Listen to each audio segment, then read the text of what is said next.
Welcome back into Studio 10. Today, we're not just focusing on being healthy for a minute, we're focusing on being healthy for good.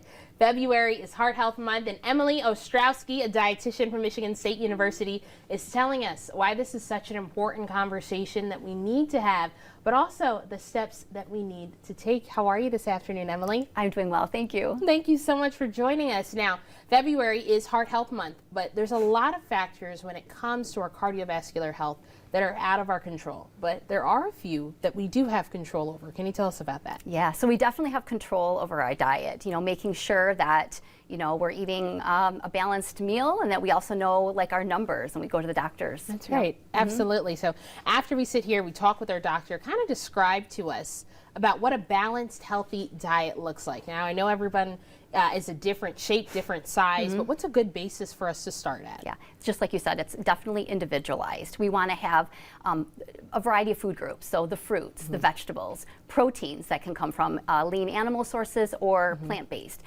calcium like dairy foods, and even some whole grains and starches. Okay, that's great. That's for us a good basis for us to start out as to what we need in our pantry, and that kind of give us a few ideas of what we can start throwing out. Right. But for a lot of people, sometimes when we're talking about our heart health, we're talking about our diet, it becomes overwhelming. It can bring up a lot of different emotions for us.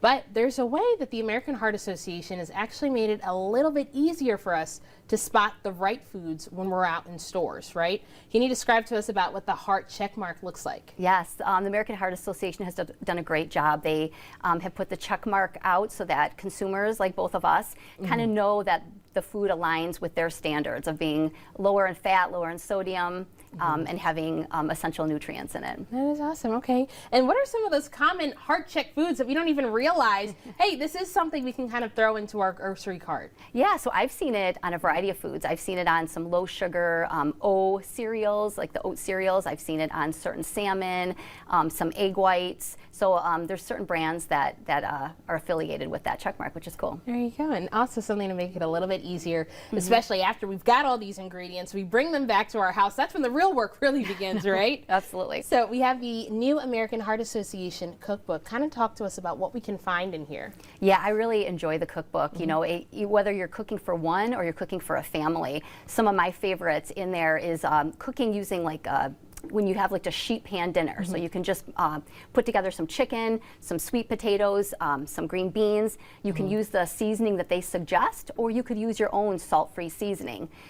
There's other options. There's a green tea smoothie that looks delicious. Okay. A berry cobbler.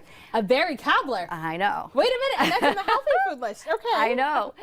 And I'm trying to experiment with more beans for dinner, and there's like a couscous and chickpea recipe. So lots of different options for different tastes.